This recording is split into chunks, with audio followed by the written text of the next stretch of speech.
Loosen the bolt in the motor mount back here, but don't take it out. We pry the belt off the motor pulley.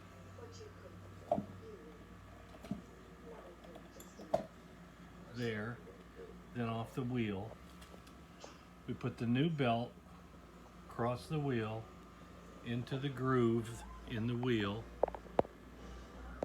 and then we work the belt into the motor pulley like so. Then we put the belt tension on it, a little bit of tension, not a lot, about that much, and then tighten up the bolt.